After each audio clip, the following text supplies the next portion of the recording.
पंजाबर अमृतसर होइथिबा जालियानवालाबाग हत्याकांड को आज अधिक होइतिले मध्य आज भी जदि से विषय डिस्कस करा जाए तेबे आपणक मध्य लम टांकुरी उठिबो।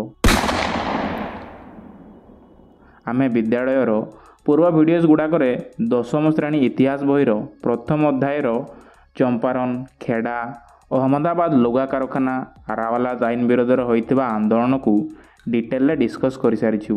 आजिर एही वीडियो रे आमे जालियानवालाबाग हत्याकांड विषय रे डिटेल डिस्कस करिबा।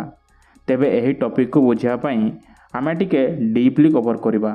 आपनको अनुरोध जे बोर्ड किंबा स्कूल एग्जाम्स गुडी करे आपनको पाठ्य पुस्तक रे जेतिकी पॉइंट्स रहिछि सेगुडी को ही भलो भाबरे वर्णना कर लिखिबे।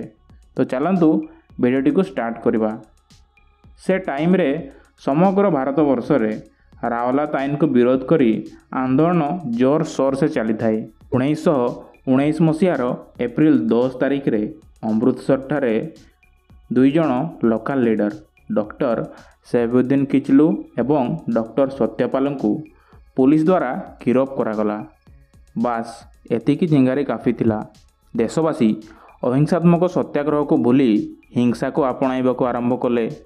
13 एप्रिल डेट टी को टिके मने रखिनियंतु कहीं 13 एप्रिल 1919 रे एही लोकल लीडरंकर आरेस्ट को विरोध करी तथा बैशाखी उत्सव पालन पई अमृतसर जालियानवालाबाग ठारे बहु संख्यार जनसमागम होइतिला। सेठार उपस्थित थिबा लोकमानंक मध्यरु बोध हुए केही भी आगको कौन हेबो अनुमान करनथिबे। तेबे सरकार ता पूर्व दिन ही सहर रे सभा समिति तथा जनसमागम को निषेध करथिले, किंतु दुर्भाग्यवशतः एही निषेधादेश जनसाधारण पाखक पहुँची नथिला। सेठारे मीटिंग चलुवा टाइम रे हठात जनरल डायर तांकर सैन्य सह सेठारे पहुँचिले। सेठारे थिबा लोक माने प्रथमे तो किछि बुझी पारलेनी जे एक्चुअली होउछि कौन पई एठारे एमाने बंदूक धरि पहुँची छंती। तेणु सेमाने किछि न करी केवल तांको देखुथांती। सेमाने भाबुथांती जे जदि भी इंग्रेज सरकार तांको एही सभा को पसंद करू नाहांती ताहले बेसीरु बेसी कौन बा करिवे, लाठीमार करिवे, किछि जण को जेल रे नहीं पुराइबे सेतिकी तो। किंतु जनरल डायर बिना कौनसी सतर्क सूचना देई निरस्त्र निरीह लोकमानंक उपरे आखि बुझा गुड़ी वर्षणर आदेश देले। तेबे सेठारे गोटे ही प्रवेश पथ थिला जोपटे सैन्य माने रास्ता जाम कर रही। तेणु अन्य कौनसी पथ न पाई सेठारे थिबा कूअरे किछि लोक डिया मारिले तो किछि कांथ चढ़ा को प्रयास कले, किंतु सबु प्रयास विफल हैला। सरकारक हिसाब रे 379 जन मृत तथा 1200 जन आहत हेबार सूचना देले। गांधीजी को निर्देश रे होइथिबा तदंत अनुसार एही संख्या रे ढेर पार्थक्य परिलक्षित हैला।